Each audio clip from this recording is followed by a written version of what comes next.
अस्सलामुअलैकुम crime update में लियाकत तुसीं वेख रहे हो मेरा यूट्यूब चैनल। सीसीडी पुलिस की बड़ी कार्रवाई दुबई दे विच सीसीडी पुलिस ने तीफी भट्ट और उसके दो साथियों को गिरफ्तार कर लिता है।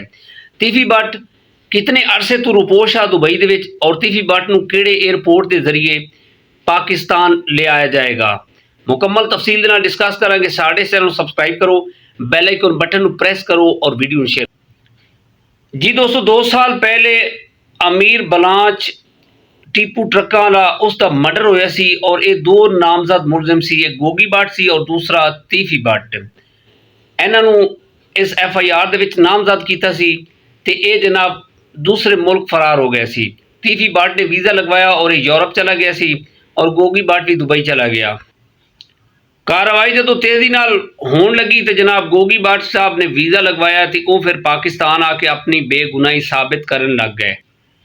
गोगी भट्ट ने आंदे जनाब अदालत नूं रुजू किया और जनाब प्रोटेक्ट बेल ले ली जनाब ते और अपनी बेगुनाही साबित कर रहे हैं। नाल नाल इस वक्त जनाब CCD के सारे इदारे जिहड़े मुतहरिक हो गए विद पंजाब पुलिस।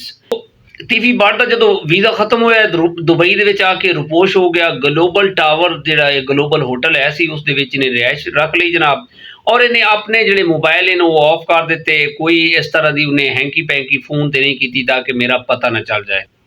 और ये चांद एक साथी है सी जनाब, एक लाहौर का है सी और एक कामो की है सी। पुलिस उहदे भी छापे मार रही है और इंशाअल्लाह वो भी मंजर आम ते आएंगे। उन्होंने जरिए वो अपने जनाब अहल वयाल नूं पैगाम भेजदा।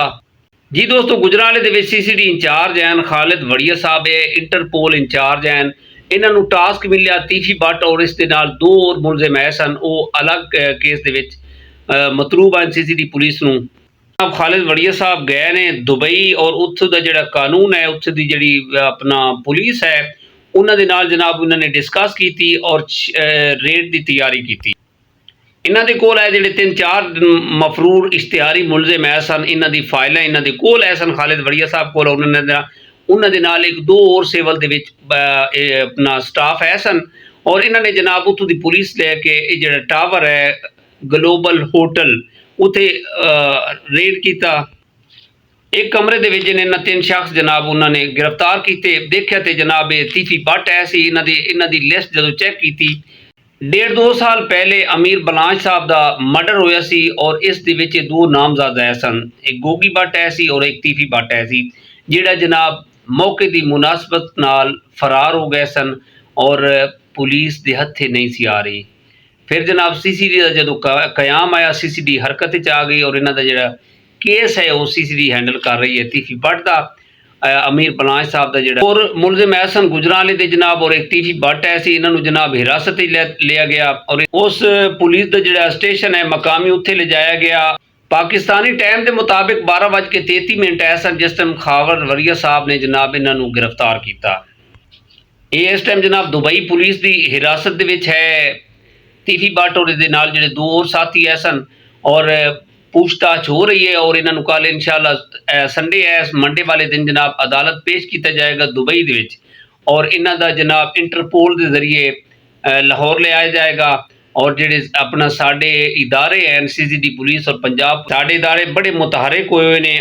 खालिद वड़िया साहब के जिहड़े अपना CCD इंचार्ज हैं उन्हां दी काविश नूं असीं सलाम कहने सराहने और ये CCD ने बड़ा अच्छा वर्क किया है कि बाद बंदे कहते हैं जी CCD सिर्फ गरीबों कण बनी है, गरीबों का इनकाउंटर कर रही है और गरीबों को जनाब सजा दे रही है।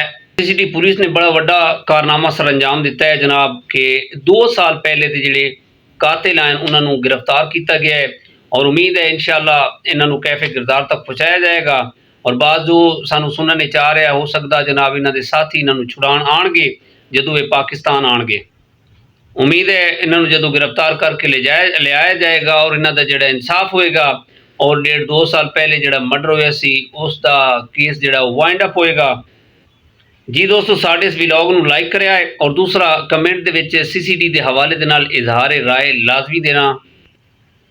इस पैगाम के नाल सानू इजाजत दो। अपना ढेर सारा ख्याल रखा है। जिंदगी बड़ी कीमती है दोस्तों और यकीन करो याद रखा है जदों तुहाडे इर्द गिर्द इस तरह के मुश्तबे अफराद जनाब रुपोश होन तां फेल फॉर CCD की हैल्पलाइन ते या पंजाब पुलिस 15 की हैल्पलाइन ते जरूर जनाब कंप्लेन दर्ज कराओ। तुहाडा नाम सीगा राज विच रखा जाएगा। ਤੁਹਾਡੀ ਇਸ ਕਾਲ ਕਰਨ ਨਾਲ ਜਨਾਬ ਕਈ ਬੰਦਿਆਂ ਦੀ ਜ਼ਿੰਦਗੀ ਹੈ ਜਿਹੜੀਆਂ ਨੇ ਉਹ ਬਚ ਜਾਣਗੀਆਂ। ਉਮੀਦ ਹੈ ਇਨਸ਼ਾਅੱਲਾ ਤੁਹਾਨੂੰ ਸਾਡਾ ਵਲੌਗ ਪਸੰਦ ਆਏਗਾ। ਮੁਲਾਕਾਤ ਹੋਏਗੀ ਅਗਲੇ ਵਲੌਗ ਦੇ ਅੰਦਰ। ਖੁਦਾ ਹਾਫਿਜ਼।